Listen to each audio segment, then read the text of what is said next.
Welcome all to today's class on rule of law.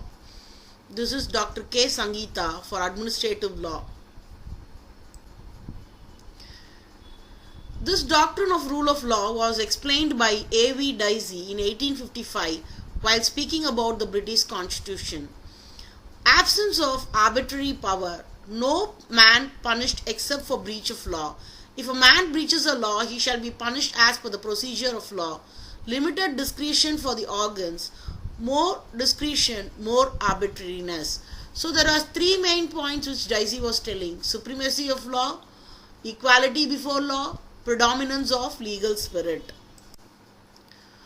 Next, if you see equality before law, all are equal, no one is above law.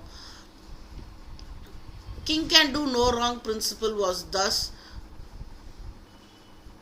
renewed by these words. Next, individual liberty. The rights, freedoms, right to speech and other fundamental rights were included in this.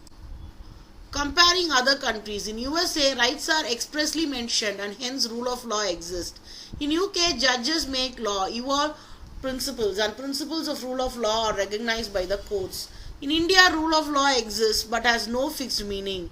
Rule of law in India means which is not arbitrary and which is to be fair. Proof of existence of rule of law in India.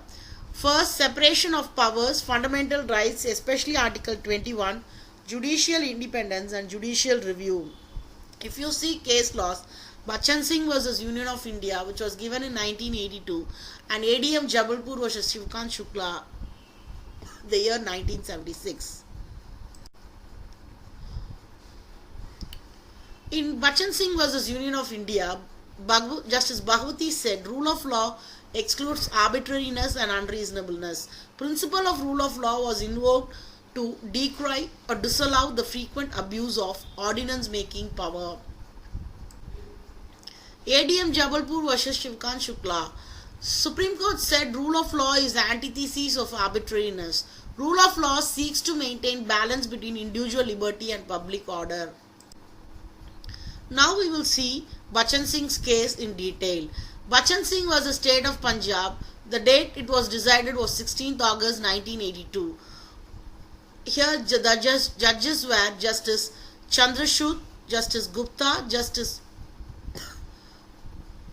Utawaliya and Justice Bhagwati and Sakaria. The appellant is Bachan Singh and the respondent is State of Punjab. Now, looking into the case, this case is a landmark judgment given by five judges bench of the Honorable Supreme Court. In this case, the Supreme Court announced important limitation on death penalty by setting the rarest of the rare cases doctrine. The Supreme Court set a real and abiding concern for the dignity of human life, postulate resistance to taking the life through law instrumentality that ought not to be done except in rarest or the rare case where the alternative opinion is unquestionably foreclosed.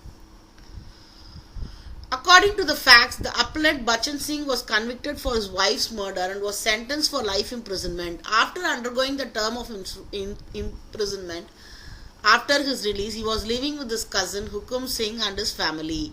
Hukum Singh's wife and his son objected that appellant living in their house.